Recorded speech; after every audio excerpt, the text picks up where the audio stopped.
안녕하세요. 제1호 상무가 풀어주는 미국 시장 이야기 11월 24일 목요일 첫풀미 시간입니다. 어제 드디어 이제 FOMC 의사록이 나왔고, 그때 우리는 뭐 평소에도 열심히 우리 최 상무님이 분석해 주셔서 지난번 FOMC 회의 때 제롬 파월이 얘기를 했던 부분하고 또 인터뷰 분위기가 좀 달랐다라는 걸 알고 있었기 때문에 FOMC 의사록이 나오면 시장이 좀 그래도 긍정적으로 반응하지 않을까라고 예측을 좀 할 수는 있었는데, 일단 어제 내온 세세한 내용 중에 우리가 어떤 거 이제 체크를 해봐야 되는지 좀 얘기해 주시죠. 이 FOMC 의사록이 한 12페이지 정도 되고요. 그래요? 오늘 정확하게 새벽 4시에 나왔습니다. 근데 부지런한 유튜브 분들이 그때부터 그 번역을 막 시작하시더라고요. 그래요? 근데 전 그때 이제 준비하고 출근해서 좀 자세히 살펴봤는데 뭐 12페이지 다 되는 부분 중에서 좀 유심히 봐야 될 것들이 속도 조절론이 계속 나오고 있었잖아요. 그런 부분들이 확인이 되는지, 그리고 이번에 소수 의견으로 금리를 이렇게 계속 빠르게 올리다 보면은 위험할 수 있다라는 그런 의견들도 나오고 있습니다. 그래서 전반적으로 금리의 레벨은 이전에 생각했던 것보다 좀 더 높아질 수 있지만 금리의 속도 자체는 좀 조절할 수 있는데, 그 시기는 순이라고 되어 있는데 곧 조절할 수 있다, 이렇게 나오는데 하나하나씩 보시죠. 일단 기준금리 75bp의 인상에 대한 배경은 다 아는 얘기겠지만 한번 좀 리뷰를 해보면은, 물가가 연준이 장기 목표인 2%보다 훨씬 높고 누그러질 기미가 보이지 않고 있다. 그때 11월 1일하고 2일에 그 FOMC 회의를 했었잖아요. 그 이전에 나온 데이터가 굉장히 좀 거칠게 나왔었잖아요.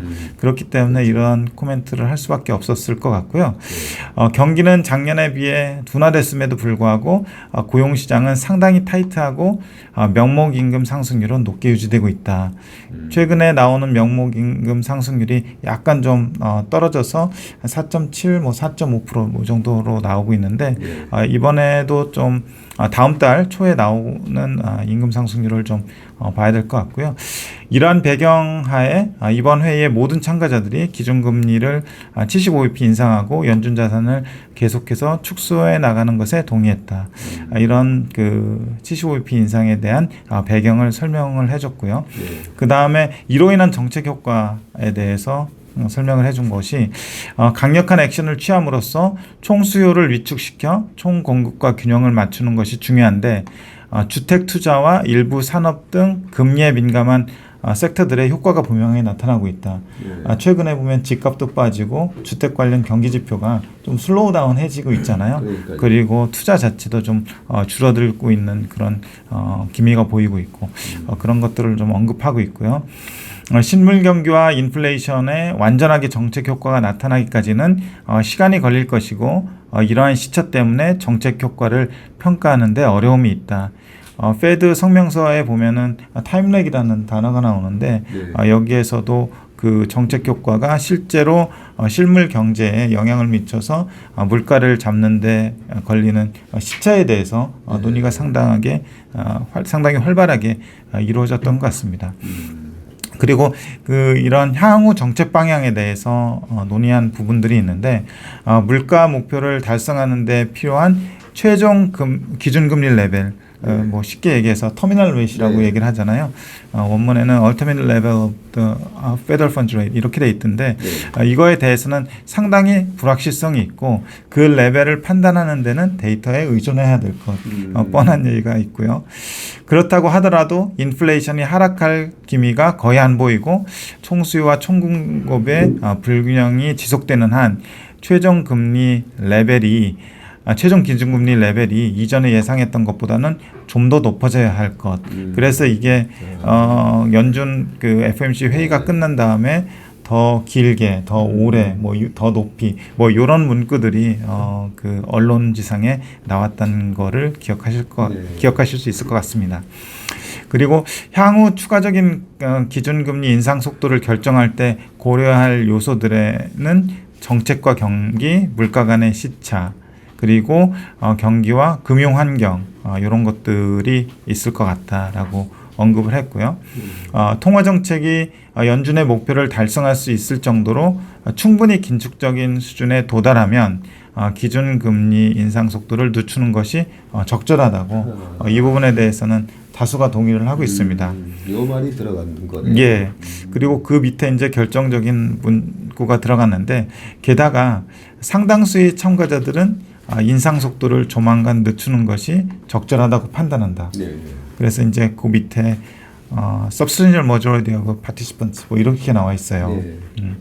그래서 여기에 참가하는 인원들이 보팅 멤버들도 있고 또 얼터닛 멤버들도 있고 또 그 이외 스태프들도 있고 경제학자들도 있고 그래서 수십 명들이 참가하는데 그 수십 명들 중에 뭐 대부분들이 이렇게 인상 속도를 조만간 늦추는 것이 적절하다고 판단을 했다. 이런 문구가 들어가 있었습니다. 네. 그리고 위험 요인들에 대해서도 좀 지적을 하고 있는데 높은 물가 수준과 물가가 더 높아질 위험에 대해서 좀 더 긴축적인 정책 스탠스는 위험 관리와 병행돼야 될 것. 그래서 여기서 조금 더 그 긴축적으로 가는 거에 대해서는 조금 더 좀 신중해야 될 것 같다라고 하는 의견들이 좀 피력이 되고 있습니다. 그리고 일부 참석자들은 누적된 긴축이 물가를 2%로 낮추는데 필요한 수준을 능가할 경우 너무 긴축을 하게 될 경우 더 위험해질 수 있다고 언급을 했습니다. 게다가 또 다른 일부 참석자들은 지속적이고 공격적인 긴축은 불안 요인을 키우고 금융 시스템의 혼란을 가중시킬 수 있다고 언급을 했습니다.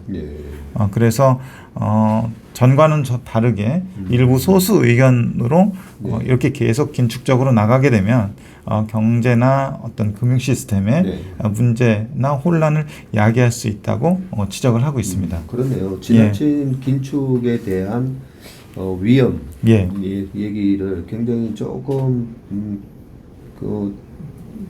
여러 얘기를 말을 통해 가지고 지금 해놓고 있네 보니까 위험 관리도 병행을 해야 되고 이랬을 경우에 더 위험해질 수가 있고 불안 요인 그리고 또 하나 제가 딱 눈에 들어오는 게 이 금융 시스템의 혼란이에요. 이 부분이 페드가 아마 제일 이제 걱정할 부분인데 이 부분이 이제 이 파이낸셜 시스템에 대한 이런 instability하고 dislocations 이런 표현을 쓰면서 그런 리스크에 대해서 분명히 이번 FOMC 회의에서 연준 위원들이 이런 얘기를 한 거네요. 보니까. 그렇습니다. 그런 것들이 사실 데이터에 의존한다라고 했는데 데이터가 물가 데이터만 보는 게 아니라 뭐 이런 저런 거 이제 다 살펴보면서 그죠?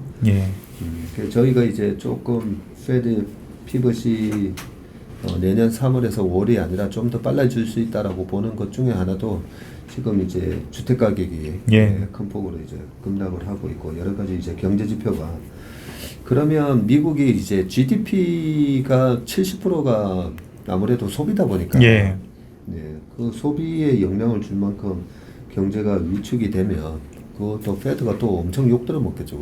그렇죠.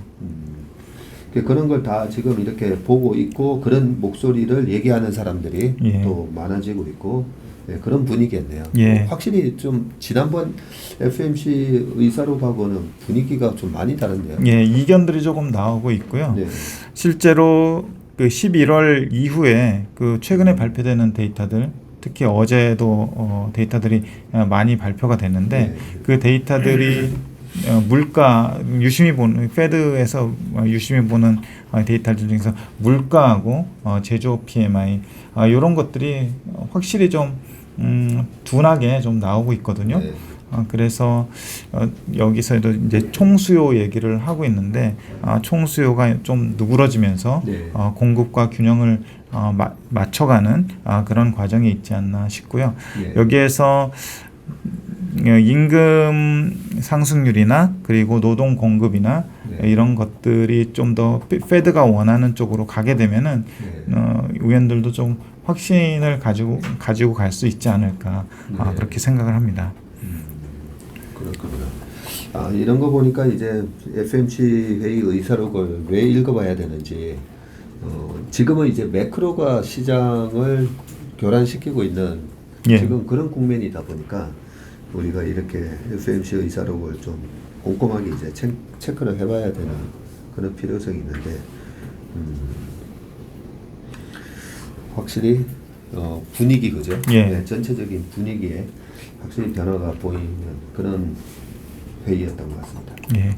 그리고 그 어제도 데이터 나온 거 보면은 시장 컨센보다 확실히 네. 중요하게 보는 데이터들이 네. 좀 낮게 나오면서 뭐 S&P 글로벌 PMI라든지 이런 것들이 나오면서 확실히 좀 수요 자체가 둔화되는 모습이 보이고 있기 때문에 결국 그 경기 그 총수요 관련 지표하고 물가 지표하고 고용 지표하고 이런 것들이 확실히 좀 속도의 그 강도의 문제가 있지만 계속 이제 꺾이게 되면은 계속 꺾이는 모습을 보다 보면은 연준도 그 액션의 어떤 스탠스 자체를 네. 전환하지 않을까 싶습니다. 그렇군요. 알겠습니다. 오늘 밤 그 추수감사절로 해서 미국 예. 시장 쉬더라고요. 예. 예. 혹시 우리 최상무님도 쉬세요? 저도 쉴 것 같습니다. 예, 네. 개인적인 일이 있어가지고요. 예. 바로 쉬셔도 돼요. 네. 예. 맨날 새벽에 오셔가지고 참 준비하신다고 고생 많으시는데, 예. 미국 시장 이렇게 휴장일 때. 예. 쉬고 집에서 일하시면 되잖아요. 네. 예, 알겠습니다. 네. 보통 이제 뭐 밥 먹을 때도 우리 최상무는 항상 이렇게 좀 시장 데이터 보고 막 그러기 때문에 쉬는 게 아니잖아요. 보면 내일은 시장 데이터 보지 말고 좀 푹 쉬시고 내일은 그러면 우리 또 채플미는 우리 국내 시장 한번 또 체크해 보는 시간 갖도록 하고요.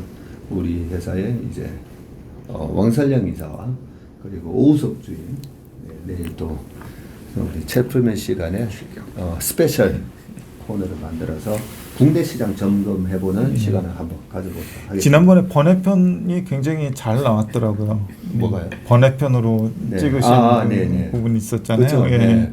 그래서 그게 우리 회의를 사실 다 올려드리고 싶지만 이걸 뭐 좀 국내 주식이나 여러 가지 운영하는 데 있어서 너무 많은 걸 이제 노출을 못 해드리기 때문에 다는 못 보여드리지만 저희가 이제 뭐 매일 아침에 하는 게 이렇게 미국 시장 분석 그리고 미국에서 나오는 데이터들 그런 걸 분석해보고 그리고 국내 시장 그리고 중국 시장까지 저희가 매일 아침에 한 1시간 이상 분석을 하고 그리고 이제 여러 가지 이슈들 그리고 테마들 그리고 기업 분석 이렇게 회의를 하다 보니까 다 공개를 못 해드리지만 내일은 그런 번외편으로 국내 시장도 한번 점검해보는 시간 갖도록 하겠습니다. 예, 최일호 상무님 수고 많으셨고요. 예. 오늘 채플미는 여기까지 하겠습니다. 고맙습니다. 예, 감사합니다.